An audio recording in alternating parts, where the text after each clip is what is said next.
आदि नाम जो संत न जपता, यम प्राण उसके हरता। आदि नाम है अक्षर माही, गुरु बिन नरक छूटे नाही। आप सभी भक्तजनों, प्रेमियों, साधु संतों से मेरी हाथ जोड़ के विनती है कि ऐसे सत्य वीडियो को आगे से आगे शेयर करें ताकि पूरा समाज पाखंड से दूर हो जाए। सत साहेब जी, साधु सत साहेब, सत साहेब, सत साहेब, सत साहेब। जय सतगुरु साईं अरुण जी महाराज को कोटि कोटि प्रणाम। जय सतगुरु कबीर साहिब जी को कोटि कोटि प्रणाम। जय सतगुरु रविदास जी महाराज को कोटि कोटि प्रणाम। जय सतगुरु नानक साहिब को कोटि कोटि प्रणाम। जय सतगुरु रामदेव मेघवाल रुणीचे वाले को मेरा कोटि कोटि प्रणाम। जय सतगुरु भगवान बुद्ध को मेरा कोटि कोटि प्रणाम। आप सभी भक्तजनों, प्रेमियों, साधु संतों, छोटे बड़े, माताओं बहनों और सभी मानव जाति को मेरा कोटि कोटि प्रणाम। सत साहेब, वंदे मातरम, जय भारत माता, जय पृथ्वी माता, सत साहेब। तो भक्तजनों, प्रेमियों, आज हम जो बात करेंगे वो एक और वीडियो है जो हमने पिछली वीडियो में आपको बताया दिया था अच्छी तरह से कि विधि के बारे में भी बताया, संसार के बारे में भी बताया, तत्व के बारे में भी बताया। और आज फिर हम एक वीडियो जो है पेश कर रहे हैं कि ऋग्वेद के बारे में, कि ऋग्वेद में क्या लिखा है और संत रामपाल क्या बताता है।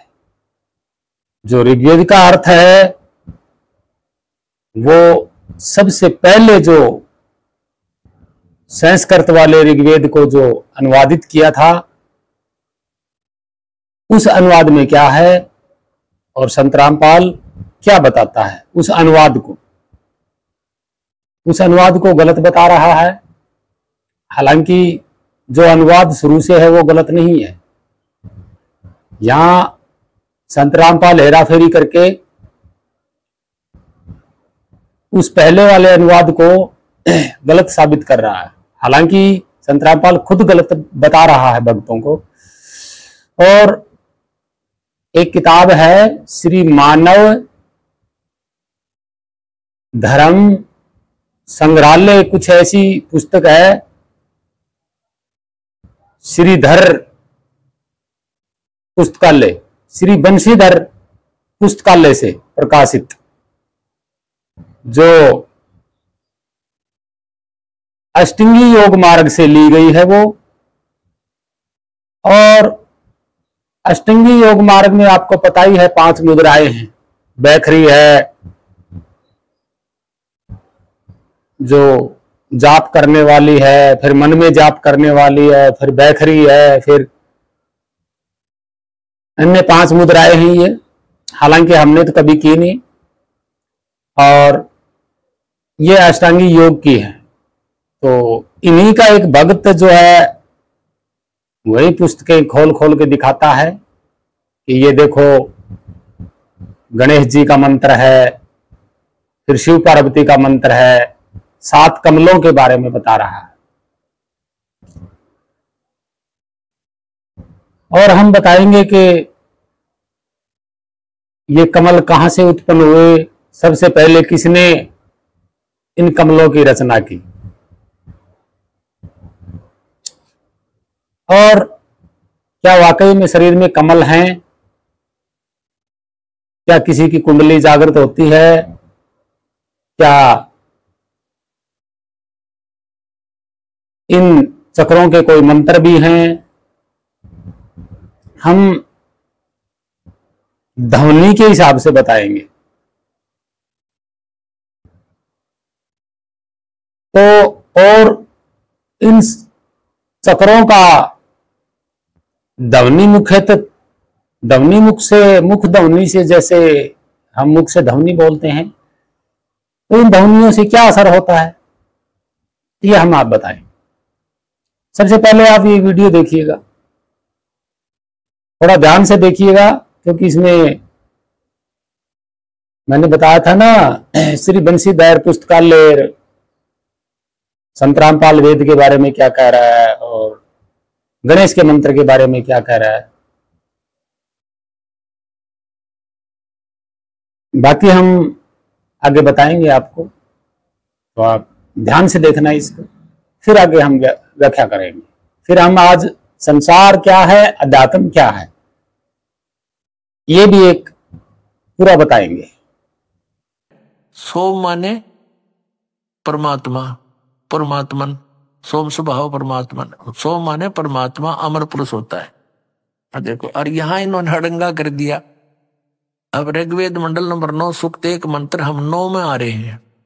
उस सोम माने अमर पुरुष को, पूर्ण परमात्मा को, जो शिशु रूप धारण करके, बालक का रूप धारण करके कुमार अवस्था में ही, इन्हीं की पहले अनुवाद पढ़ते हैं। उस सोम स्वभाव वाले श्रद्धालु पुरुष को यानी परमात्मा को कुमार अवस्था में ही सब प्रकार से अधन्या, अधन्या माने बिना धनाई, अभी माने पूर्ण रूप से, सब प्रकार से, यानी अनटच्ड, धेनो माने गौवें,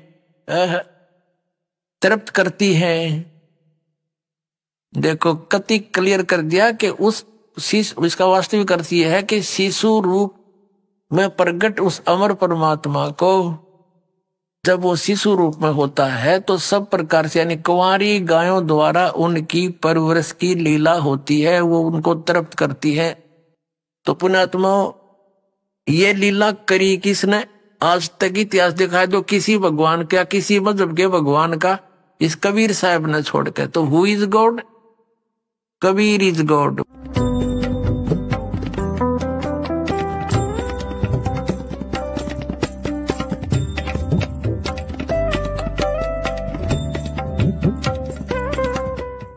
करो, और ये प्रथम मंत्र है, इसका जाप भी मानसिक करो, मौखिक नहीं करना।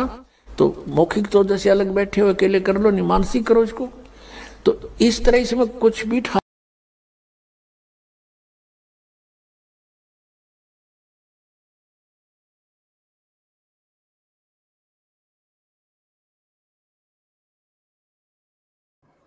तो आप लोगों ने वीडियो देखी होगी, और ऋग्वेद में क्या लिखा है मैंने इसकी कॉपी लगाई हुई है। ऋग्वेद की पहले पेज की और फिर दूसरे पेज की भी कॉपी लगाई हुई है, और आप देख सकते हैं। एक वो श्रीधर वाली वेदांत, श्री बंशीधर पुस्तकालय की जो वेदांत है, श्री मानव धर्म संग्रहालय के, वो भी मैंने लगाई हुई है, आप उसको भी पढ़ लेना।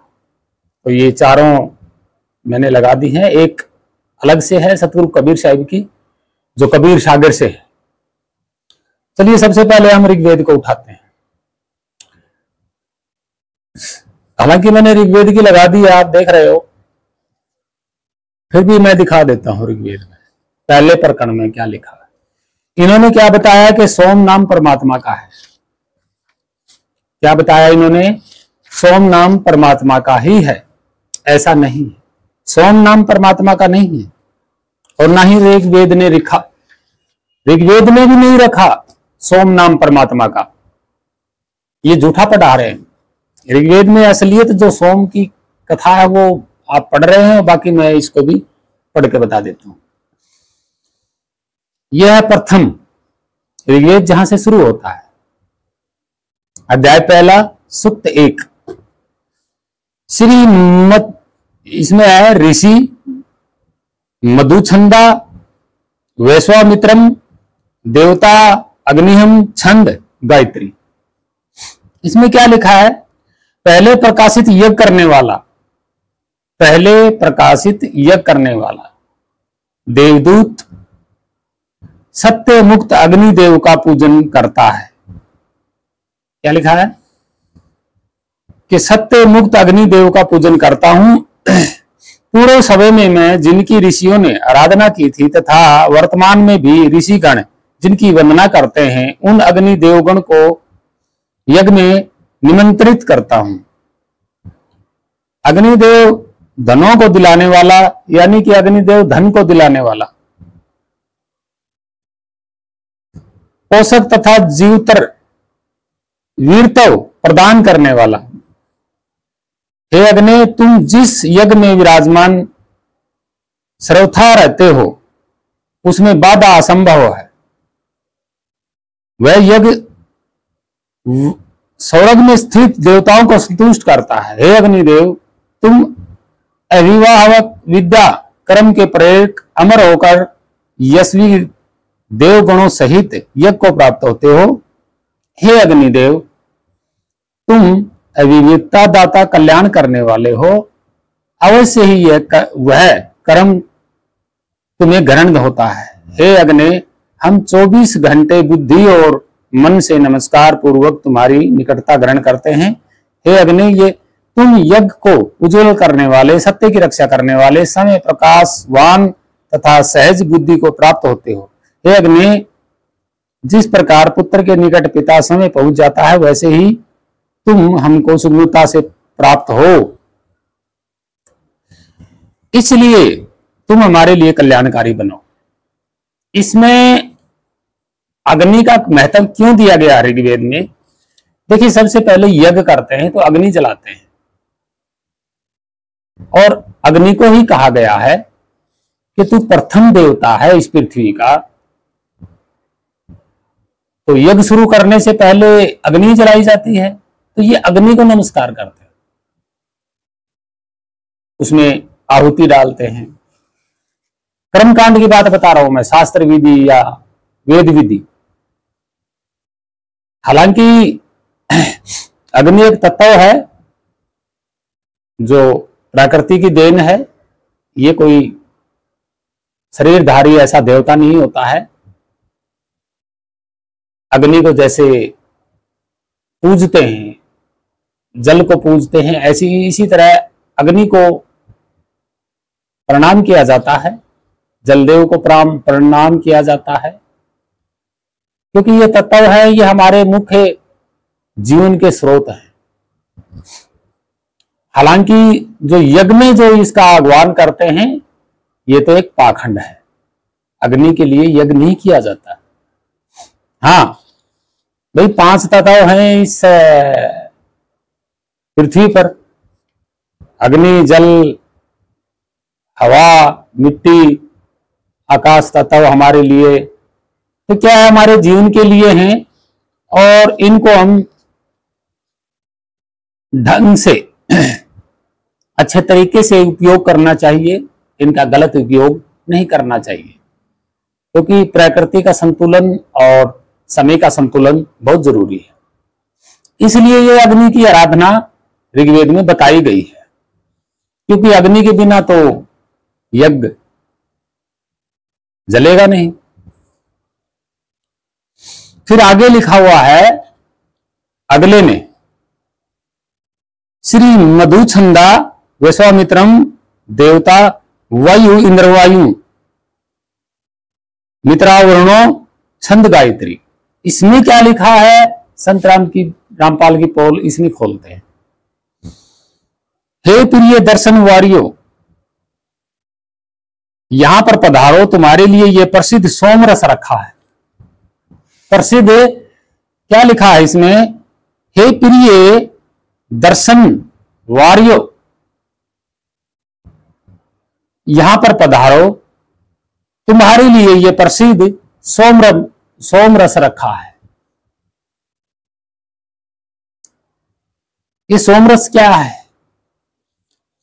शराब है। ये शराब का नाम है सोम, परमात्मा का नाम सोम नहीं है। खुद ऋग्वेद बता रहा है ये बात। उसे पीते हुए, क्या लिखा है? उसे पीते हुए तुम वे हमारे संकल्पों पर, हाँ, संकल्पों पर ध्यान आकर्षित करो।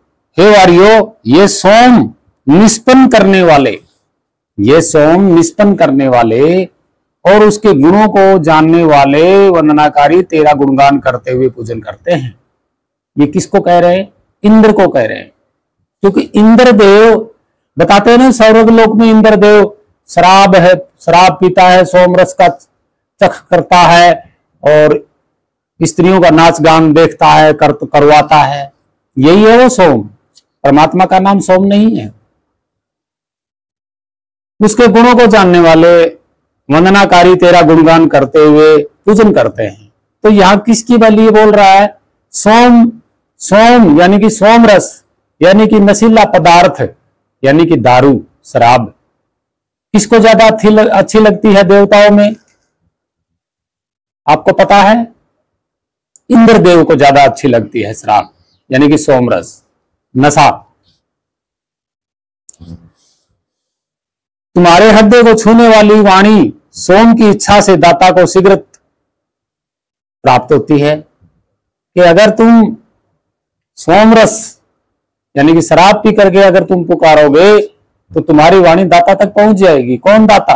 अब ये मुझे नहीं पता कौन दाता का नाम है। दाता होगा भाई कोई देने वाला।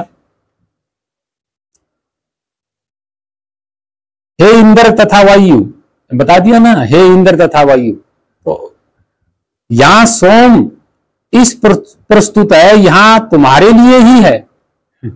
क्या कह रहे हैं? ये जो सोम रस प्रस्तुत कर रहे हैं ये तुम्हारे लिए ही है। अतः अन्न आदि सहित आओ, के धन का भंडार लेके आओ, अन्न वगैरह लेके आओ।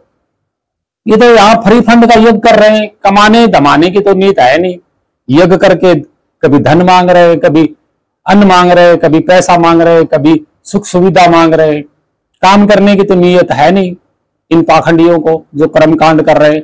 बैठे बैठाए सब कुछ लेना चाह रहे हैं इंद्र से, इंद्र देवता से।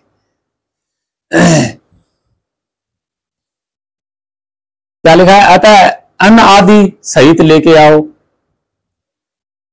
हे वायु, हे इंद्र, तुम अन्न सहित सोमों के त्राता हो, इसलिए शीघ्र ही आगमन करो। हे वायु इंद्रदेव, इस सिद्ध किए गए सोमरस के निकट शीघ्र पधारो। सिद्ध किए गए सोमरस के निकट शीघ्र पधारो, ये लिखा हुआ है। आप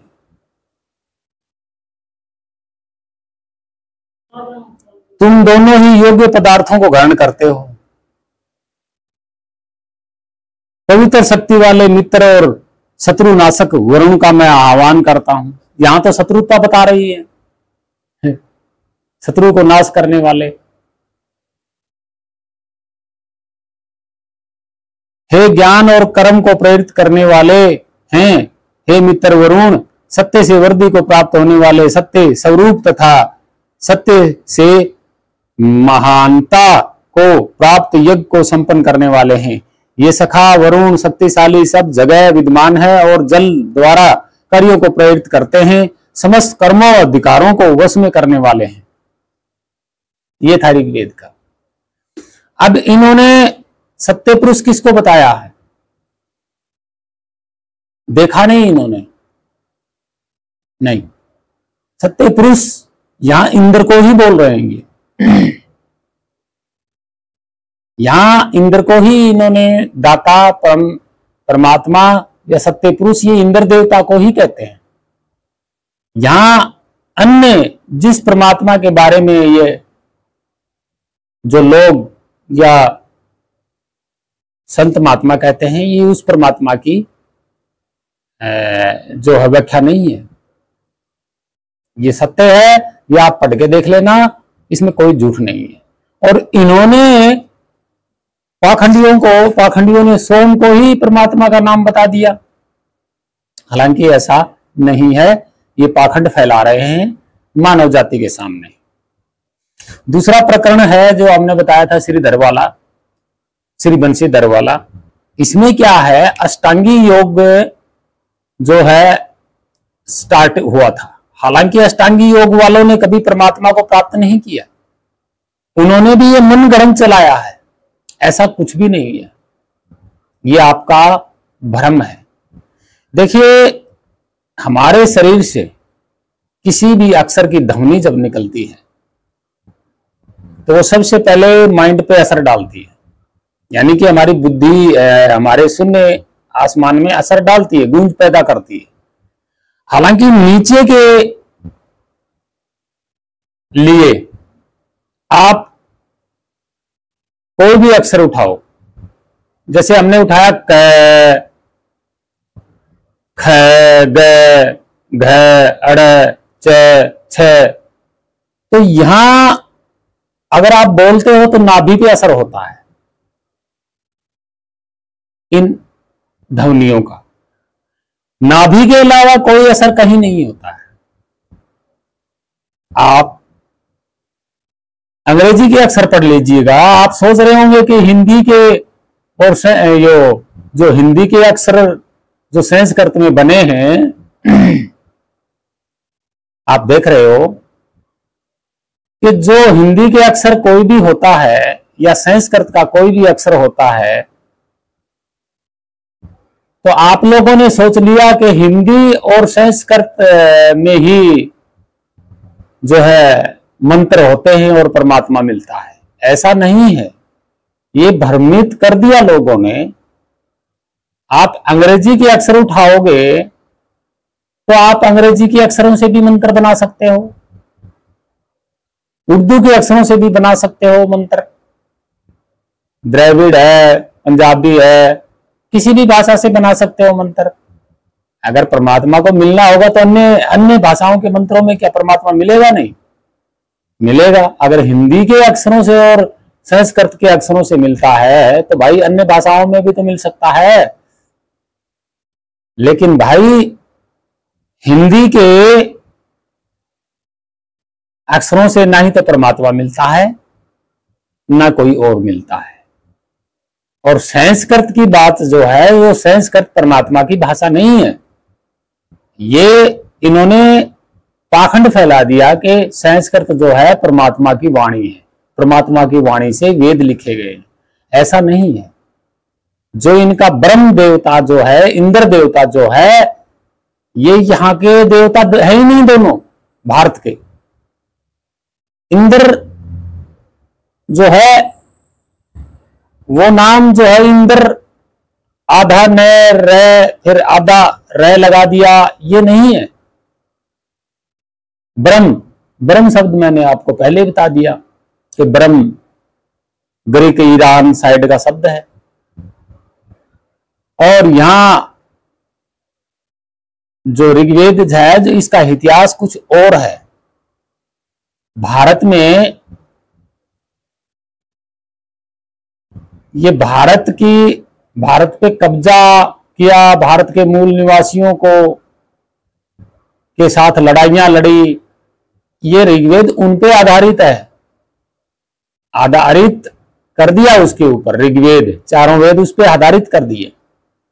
हालांकि इसमें सच्चा इतिहास नहीं बताया गया। ये ऋग्वेद की असलियत इतिहास है कि हमारे पूर्वजों पे इंद्र ने, जो इंद्र देवता है, उसने हमारे मूल निवासी पूर्वज राजाओं को मारा।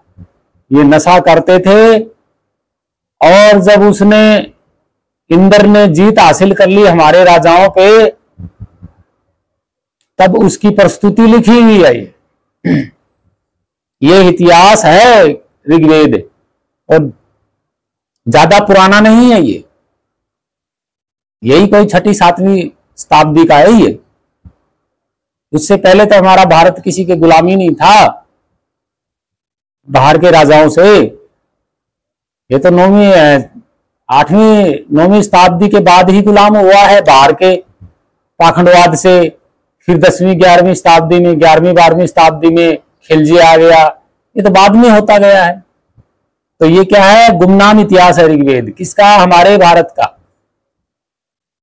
हमारे राजाओं को परास्त करके इनका कोई होगा महान योद्धा, जिसका नाम इन्होंने इंद्र रखा है। वो नशा करता था। तो ऋग्वेद में परमात्मा का मिलने का कोई विधान नहीं है, किसी भी वेद में नहीं है। और अष्टांगी योग की बात बता रहा हूं मैं आपको। तो योग जो है, योग भी एक शारीरिक कोई कष्ट है, कोई थोड़ा मोटा रोग है, इस तरह की चीज इस शरीर को सही ढंग से फिटनेस रखने के लिए, इसलिए ये योगासन योग बनाया गया था।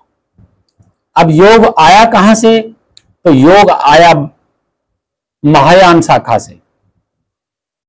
तंत्रयान, वज्रयान, ये भगवान बुद्ध की ही शाखा है, अष्टांगी योग। पतंजलि अष्टांगी, पतंजलि कहां पढ़ते थे? पतंजलि का जो पहला गुरु था वो कहां पढ़ता था? नालंदा यूनिवर्सिटी में तो पढ़ता था, वहीं से तो लेके आए ही योग को। जड़ी बूटियों का है और है, ये वहीं से लेके आए। तो आयुर्वेद में योग शामिल है, अष्टांगी योग शामिल है। इसके 8 योग थे पहले, इसलिए इसको अष्टांगी बोला गया। तो मंत्र तंत्र का कोई विधान नहीं है, ये सब भ्रमित करने वाली बातें हैं। दूसरा इन्होंने बताया गणेश, तो मैंने बता दिया गणेश तो भगवान बुद्ध को कहा जाता था, विनायक, गणेश, गजानंद। इन्होंने कौन से गणेश का मंत्र बना लिया? शिव वाला गणेश। तो शिव वाला गणेश तो यहां हुआ ही नहीं, ये तो सब चोरी का किया हुआ मनगढ़ंत कहानियां बनाई हुई हैं। भाई गणेश के 3-3 कहानियां थोड़ी हो सकती हैं जन्म की, किसी मनुष्य के जन्म की तो एक ही कहानी हो सकती है, यहां 3-3 कैसे हो गई? तो ऐसा नहीं है, आप भ्रमित ना हों। और तत्व के बारे में मैं आपको बता देता हूं, अध्यात्म और तत्व। तत्व कौन है? संसार। अध्यात्म कौन है? नितत्व, यानी कि आपका स्वरूप नितत्व है और संसार तत्व रूपी है। तो नितत्व में कभी भी तत्व नहीं समा सकता, तत्व में तत्व समा सकता है, हालांकि नितत्व में तत्व कभी नहीं समा सकता और नितत्व तत्व में कभी नहीं समा सकता। यानी कि ये दोनों तत्व हैं तो ये मिल सकते हैं, और अगर ये नितत्व है, तत्व है ही नहीं, तो इससे कभी नहीं मिलेगा, यानी कि घुलेगा मिलेगा नहीं, मिक्स नहीं होगा। तो नितत्व जो होता है उस तक कोई भी तत्व पहुंच ही नहीं पाता। तो हम यहां ये पाखंडी धर्मगुरु क्या करवा रहे हैं? तत्वों की भक्ति करवा रहे हैं। तो भाई आपका खुद का समय का जो रूप है इस शरीर में वो तो नितत्व है, और उसी को प्राप्त करना है। वही तो है वो आदि नाम, सार नाम, सार शब्द, नितत्व, नि अक्षर, नि शब्द, आदि नाम, सत्य नाम, सतलोक, वो आपका स्वरूप ही तो है। जो कुछ भी है सत्य, आपके स्वरूप के अलावा कोई दूसरा सत्य नहीं है इस संसार में। आपके रूप के अलावा, आपके स्वरूप के अलावा अजर अमर अविनाशी और कोई नहीं है इस संसार में, दूसरा कोई नहीं है। आपका रूप ही अजर अमर अविनाशी है। आपका जो इस शरीर के अंदर जो स्वरूप है वही अजर अमर अविनाशी है, वही स्वरूप हर घट में विद्यमान है, वही सत्य है, वही सार है, सार शब्द है, वही सत्य नाम है, वही आदि नाम है, वही सतनाम है, और वही ज्ञानी है। और वो उसी को अध्यात्म कहा जाता है, उसी को आत्म कहा जाता है, उसी को परमात्म कहा जाता है। कहा जाता नहीं, कहते हैं। यहां प्रमाण है, कहते हैं, लोग आज भी कह रहे हैं आत्मा है, परमात्मा है। तो वो कौन है? वो आप ही का स्वरूप है। आप भ्रमित मत होइएगा, क्योंकि आप नितत्व हो और आप तक कोई चीज बाहर की या मन की कोई भी चीज आप तक नहीं पहुंच सकती। ये सत्य है, हकीकत है।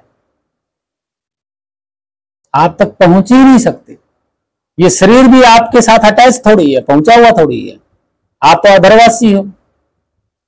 अगर शरीर अटैच होता, जैसे ये पेन है, अगर मेरे यहाँ कहीं अटैच होगा तो पता तो लगेगा ना कि भी ये पेन इस जगह पे रखा हुआ। तो आप तो नहीं तत्व हो, आप में तो कोई वजन ही नहीं है, तो आपको क्या पता शरीर से आप अटैच हो या अलग हो। जानोगे तो पता चलेगा, बिना जाने आप कैसे कह सकते हो। तो क्या है, आप के स्वरूप तक बाहर का कोई भी तत्व, आवाज या धुआं, अग्नि, जल, वायु, आकाश, कोई नहीं पहुंच सकता। सिर्फ और सिर्फ आप ही की सुरती पहुंच सकती है आपके स्वरूप तक, क्योंकि आपकी सुरती भी नितत्व है, आपका ध्यान ही नितत्व है। यही दो पहुंच सकते हैं आपके स्वरूप तक। ना ये आंखें पहुंच सकती, ना ये कान पहुंच सकते, ना ये मुंह बोल सकता उसको, ना सूंघ सकते आप, ना इन हाथों से पकड़ सकते अपने ही स्वरूप को। ये सत्य है। और अध्यात्म नितत्व होता है और संसार स्थूलता में है। आपका और इसका कोई मेल नहीं है, कोई मिक्सिंग नहीं है। ना ही ये स्थूल आपको पकड़ सकता है और ना ही ये नितत्व स्थूल को पकड़ सकता है। कोई मैचिंग नहीं है। सिर्फ काल ने आप ही को भरमाया हुआ है। आप ही भटक रहे हो, काल नहीं भटक रहा। काल तो आपको एक सेकंड के लिए भी नहीं पकड़ के रख सकता। ये कह रहे हैं ना, काल पकड़ के ले जाएगा, किसी दूसरी योनि में ठोक देगा। इसकी बात बताता हूं मैं। देखिए, आप हो नितत्व और समय किस पे लागू है? तत्व पे लागू है। आप पे समय लागू नहीं है। और कोई कहता है ना कि आपको काल आएगा, अंत समय में पकड़ के ले जाएगा और आप को किसी और योनि में ठोक देगा। ऐसा नहीं है। आपको तो भाई काल छू भी नहीं सकता। आपको काल छू ही नहीं सकता, तो एक सेकंड के लिए कैसे पकड़ेगा?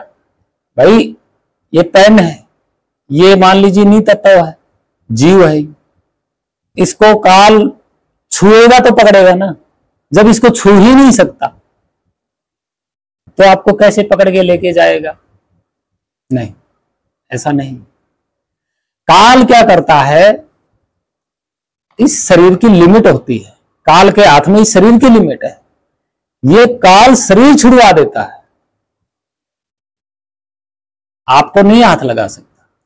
फिर आप अकेले रह जाते हो। जैसे मैंने पिछली विधि में बताया था, आपके पास जब ये शरीर काल छुड़वा लेता है तो आपके पास क्या रहता है? कुछ भी नहीं रहता। ना आंखें, ना कान, ना मुंह, शरीर तो होता ही नहीं है।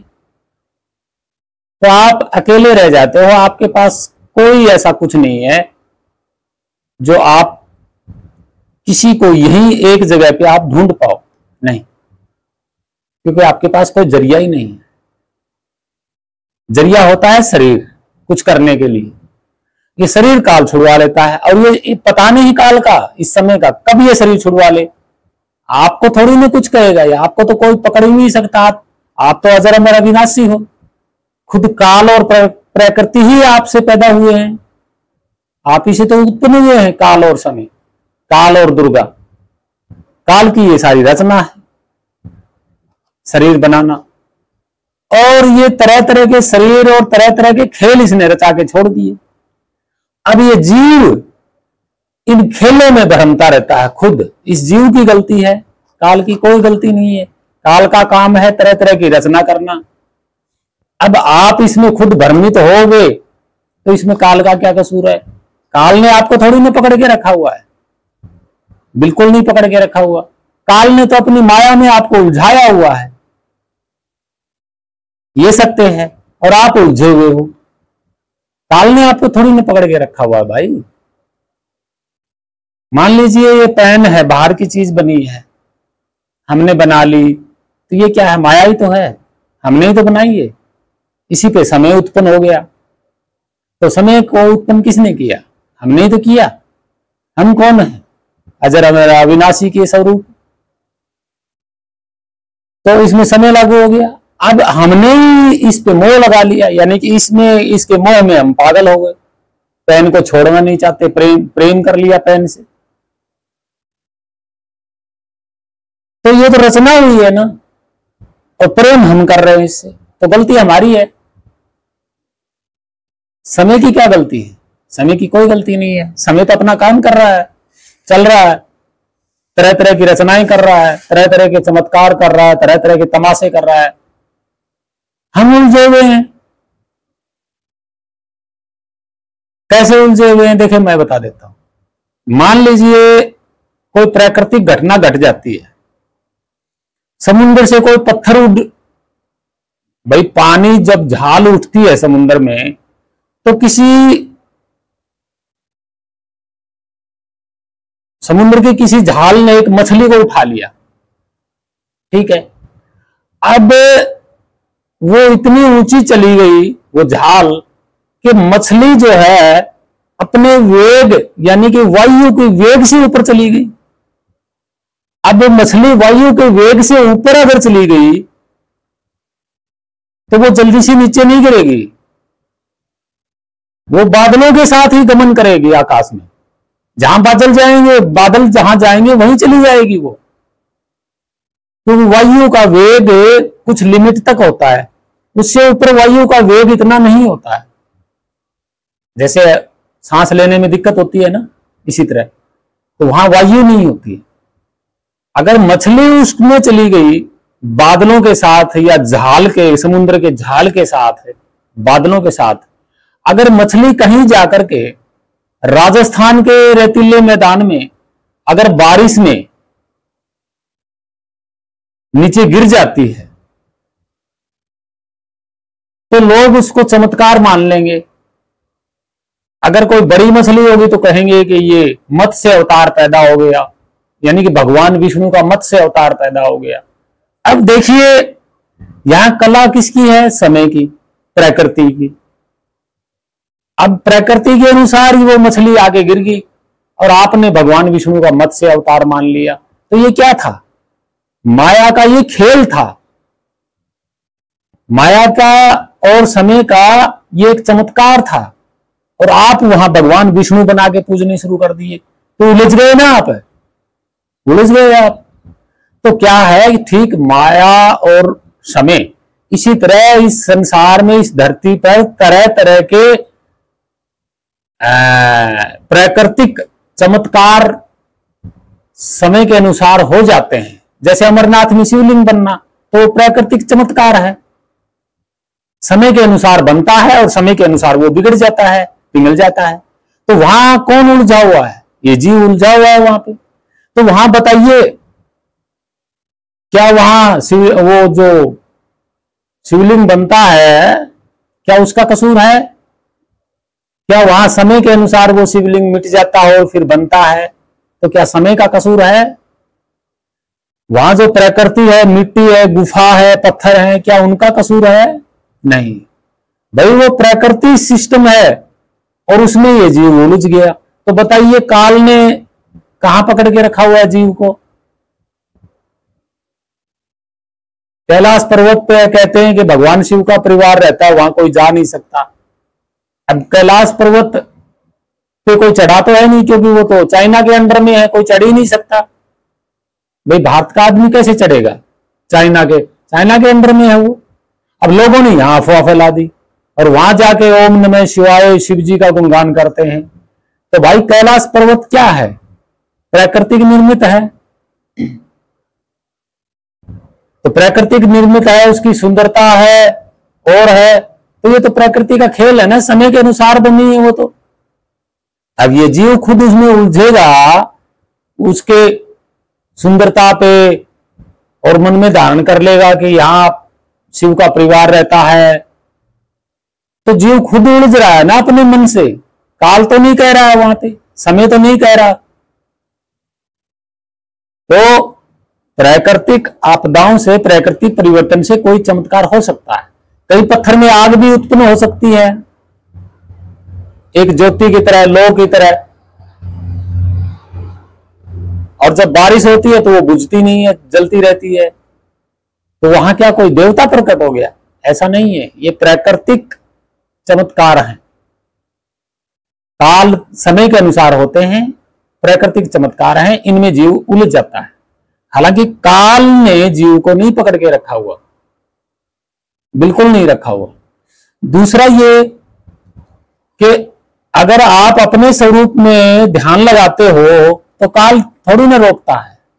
आप तो आजाद हो, तो आप अपने स्वरूप में ध्यान लगा सकते हो, सच्चे शत्रु की शरण में जाके अपना भेद पूछ सकते हो।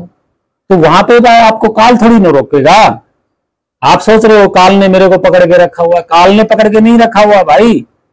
काल की बनाई हुई माया को माया पे आप चिपटे हुए हो खुद,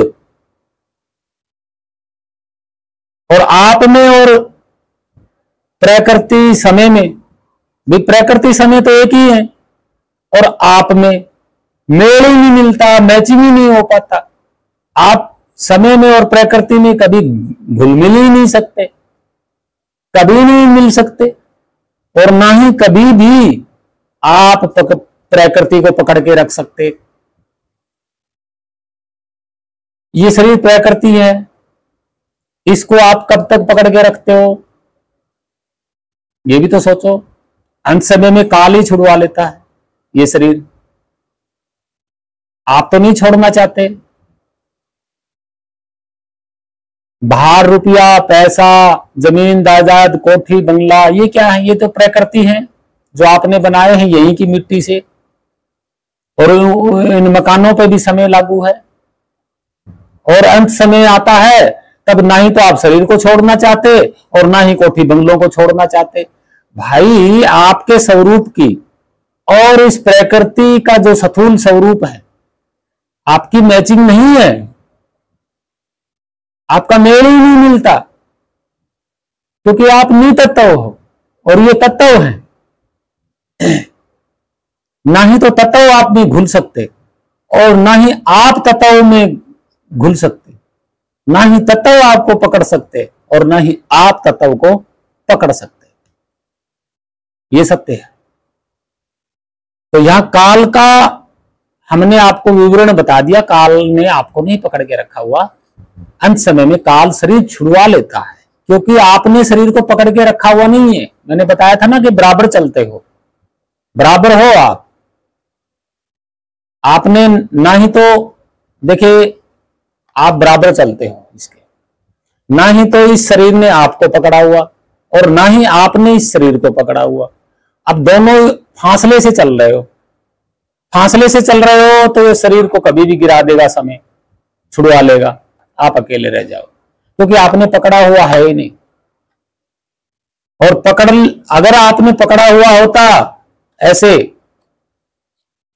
तो काल की हिम्मत नहीं है कि आपसे छुड़वा लेगा, नहीं। लेकिन आपने पकड़ा हुआ है ही नहीं। आप किसी चीज को पकड़ ही नहीं सकते, आप किसी चीज में घुल मिल ही नहीं सकते।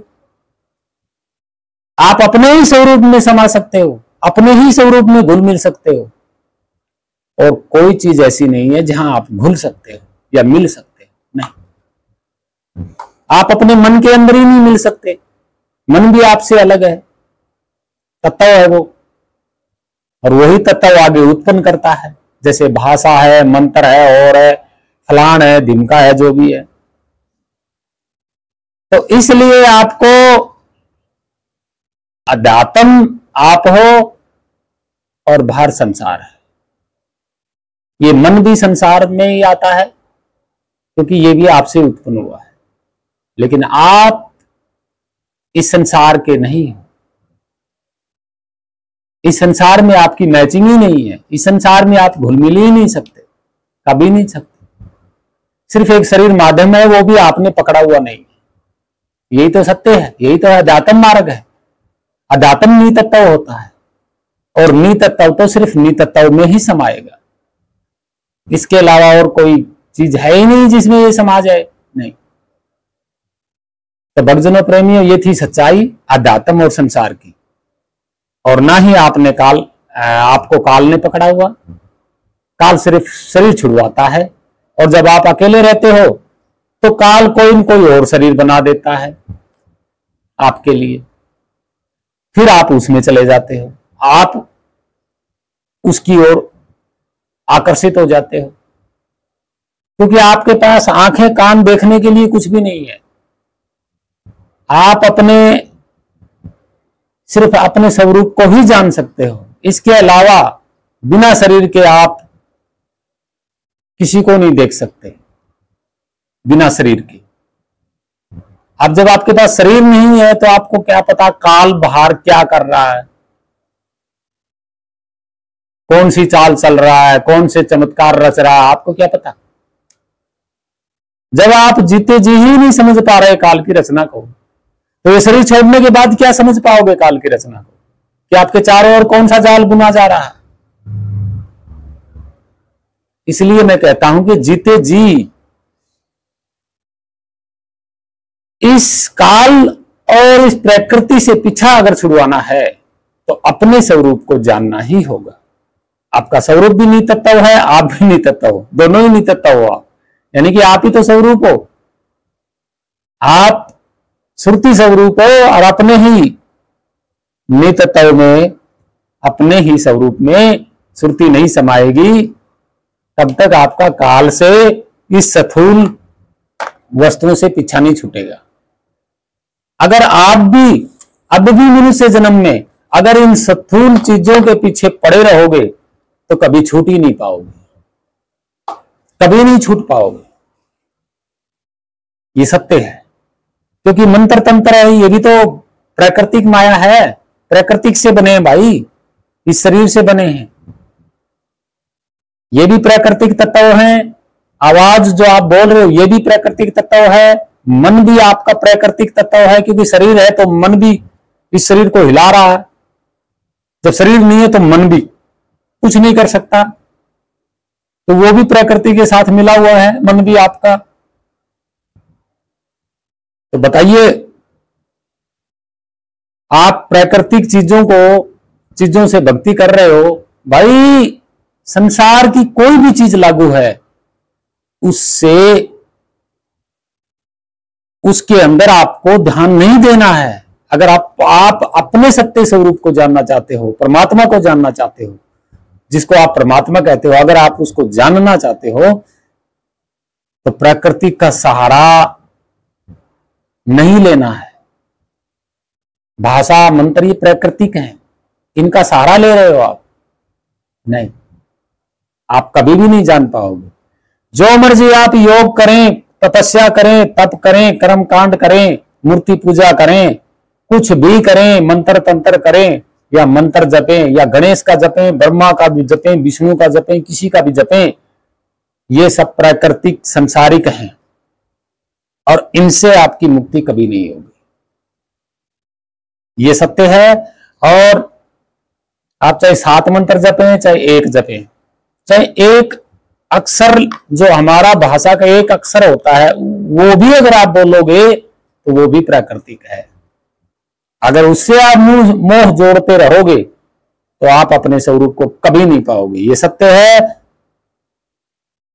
100% नहीं 1000% सत्य है कि प्रकृति से आपको हटना ही होगा, हर एक चीज से, मंत्र तंत्र पूजा कर्म पाठ, इन सब से, तब जाकर के आप अपने स्वरूप और परमात्मा स्वरूप को जान सकते हो। यही सत्य है।